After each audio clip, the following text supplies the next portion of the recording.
Hello and welcome back to the channel. My name is Tomino and today I'm going to talk to you about a recent patch that has come to Rainbow Six Siege this week, fixing a variety of glitches, buffing operators and nerfing gadgets. Let's get into it.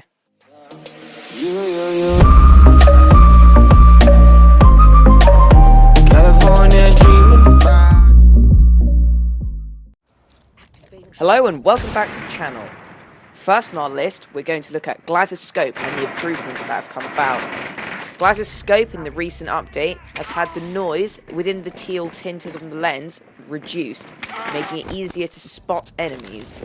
Noise on the edges of the enemies has also been reduced, making a more crisp outline of the enemies. The contrast of the yellow highlights on the opponents has also been reduced, making them less bright and overwhelming on the scope. And they have finally fixed the plague, which was the blood splatter effect not appearing on successful shots, leading people to believe that the accuracy of Glaz's scope had been reduced in the mid-season reinforcements. Reload. Now, I know from personal experience that the amount of games that I've playing as Glaz, seemingly getting hits on people for them to only turn around to get a quick shot at me, has been frustrating, to name the least of it. Moving on to our next topic, Montang's LFP 586 revolver hipfire spread has finally been increased, preventing Montang to whip out those quick shots, even headshots on people just from a hipfire standpoint. Ubisoft were quoted with saying that the Montang's LFP 586 paired with the laser sight was overall too strong at medium and longer range encounters, so they have increased the hipfire spread of the gun. Montang won't be able to quickly shut down his opponent without having to expose himself anymore, given that there is a decent distance between the two. Now, I don't know about you guys, but I've personally been in-game with Montang on the last person on the attacking side, with 3 or more defenders trying to get the final kill on him, for him to only pull up his shield and get 3 quick headshots with the LFP 586 revolver, which, in my opinion, now that the hipfire spread has been increased, this is a godsending. Now, moving on. We all know when we play as Hibana, we will shoot our X-Cairo pellets and they will just not detonate for a long time. Ubisoft have found a resolution to the issue, but have realised it's more complex than they had expected to fix. And after significant testing and tweaks, they decided the only way to resolve the issue was to rebuild the back-end design of Hibana's gadget. Now, mind you, this is not an easy task. They have targeted this to be completed within the Year 2 Season 2, and they thank everyone for their patience and understanding. Now, I have played as Hibana and had the pellets not detonate, meaning our team cannot push forward into a sealed objective, most notably on Hereford base.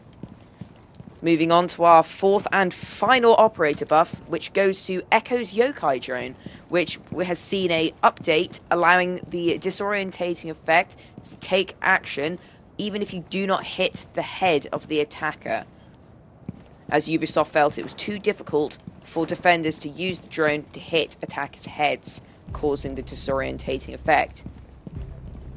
Finally, one of the main glitches that have been plaguing Mira as a defender is that when she plates down her black mirror, debris from the other side of the window that would normally be blown off onto the floor on the other side of the wall was sticking in front of the window, obscuring it, making it difficult for people to see through the mirror to the other side. This has been fixed. We are done talking about the main operators' buffs and nerfs. We can now move on to some gameplay fixes. First on our list has to go to the operators were previously able to deploy their gadgets while prone. This has been fixed. Next up on our list, operators would sometimes get stuck to their barricades when placing a breaching charge in a barricade that is partially damaged. This has been fixed.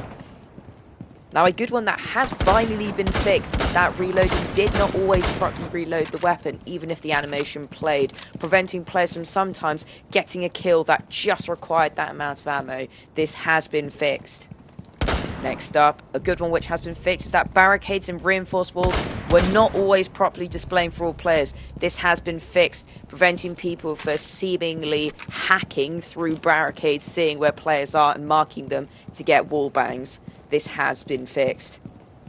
Next up on our list, Some players were able to exit and re-enter ADS with shields instantly, allowing them to get shots and then quickly get back into cover behind their shields. This has been fixed, preventing players from getting quick shots even when having a shield out. Moving on to some less important operator fixes.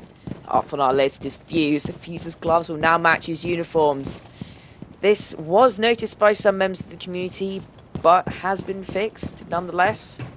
Twitch's shock drone will now kill players that are using Rook's armor plates as opposed to just downing them.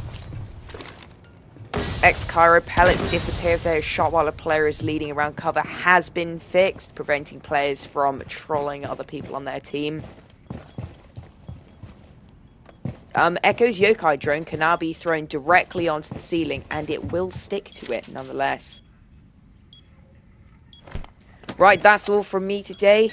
I hope you enjoyed the video. Don't forget to drop a like and subscribe if you feel like it. Not saying you have to, just do it if you want to. And have a good one.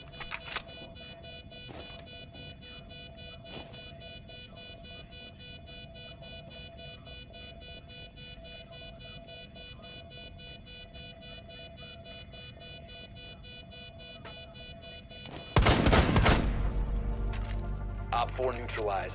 Mission success.